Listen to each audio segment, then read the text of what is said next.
L'info Éco Plus avec Didier Testo. Bonjour à vous Didier. Bonjour Jean-Marie. Fondateur de la Bourse et la Vie TV. Didier, le Costa Rica décrète l'état d'urgence. Il s'agit bien d'une guerre, elle est inédite. Oui, je ne sais pas Jean-Marie si vous aviez prévu quelques jours de vacances pour le Costa Rica. Ce ne sera pas pour tout de suite. Si l'on peut avoir des images magnifiques de ce pays pour ses paysages et ses animaux, eh bien l'état d'urgence a été décrété tout simplement en raison de cyberattaques sans précédent.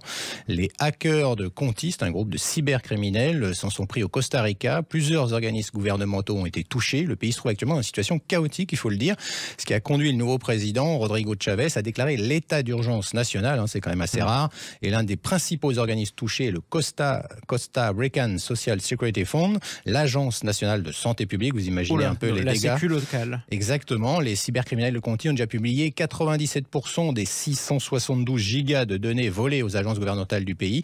Et selon plusieurs sources, un des ministère qui a le plus souffert, celui des Finances. Depuis le 18 avril 2022, ces services numériques sont indisponibles, ce qui paralyse carrément l'économie du pays. Et on est bien d'accord que c'est une première sur cette échelle en termes d'attaque, de cyberattaque. Alors pour l'heure, Didier, le gouvernement costaricain se refuse à toute tractation avec les hackers. Oui, même si les Conti menacent d'attaque encore plus sévères, le gouvernement costaricain offre jusqu'à 10 millions de dollars à quiconque aurait des informations permettant de les identifier ou de localiser ces pirates, avec même un bonus de 5 millions de dollars si elles arrivent à l'arrestation de ces hackers.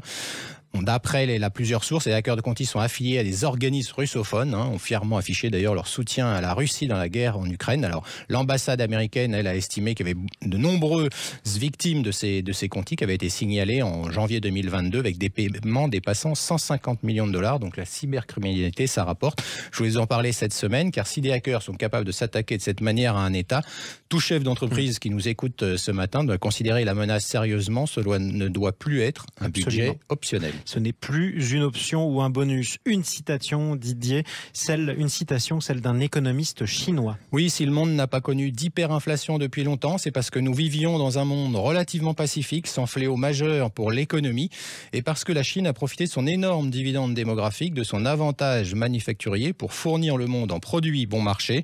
Ce modèle est aujourd'hui perturbé. Les chaînes industrielles, les chaînes d'approvisionnement sont en pleine reconfiguration, ce qui entraînera une pénurie de l'offre et accroîtra le risque d'inflation. C'est tout simplement Li Xunglei, l'économiste en chef de Zhongtai Securities, qui l'a effectivement déclaré, et ça nous amène à parler forcément encore d'inflation. Bon, alors puisqu'on parle d'inflation, Didier, les marchés financiers ont largement corrigé. Qu'est-ce qui se passe ? Oui, alors il y a eu notamment les valeurs tech, les poids lourds de la bourse, Apple, moins 17% depuis le début de l'année, Google, moins 22, moins 31 pour Tesla.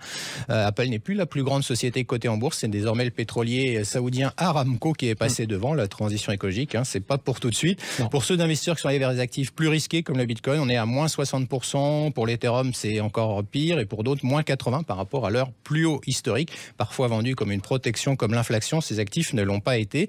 Ce qui a conduit les investisseurs à revoir leurs investissements, c'est bien entendu l'inflation aux États-Unis. Il y a des spécialistes qui, par exemple, avaient des prévisions autour de 3 à 4 et qui maintenant disent qu'on pourra aller jusqu'à 5 à 6 dans quelques mois. Oui, c'est important. Didier, est-ce que ça veut dire qu'il y a des interrogations sur les prochains mois ? Oui, il y a un brouillard, faut le dire, des spéculations, même si toutes les hypothèses peuvent être faites. Il n'est pas facile de dire cela va se passer comme ça. Je le disais, la Réserve fédérale américaine va monter ses taux, retirer aussi de ses achats d'actifs. La Banque centrale européenne a dit également qu'elle allait l'envisager en fin d'année. Rien ne dit que la hausse des taux va rendue obligatoire par cette hausse des coûts des matières premières. Les entreprises vont devoir les répercuter, bien que cette hausse des taux ne fasse pas finalement chuter l'économie, d'où la peur actuelle sur les marchés financiers.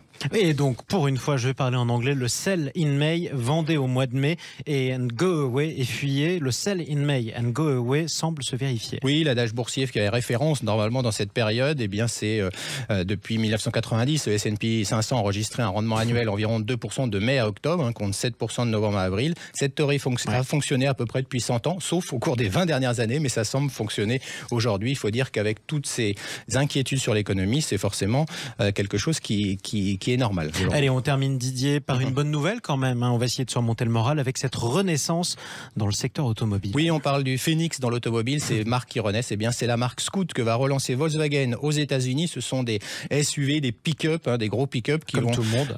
il va y avoir une société distincte pour construire Scoot à partir de 2026. Ce véhicule sera conçu, fabriqué et mis au point aux États-Unis pour les clients américains.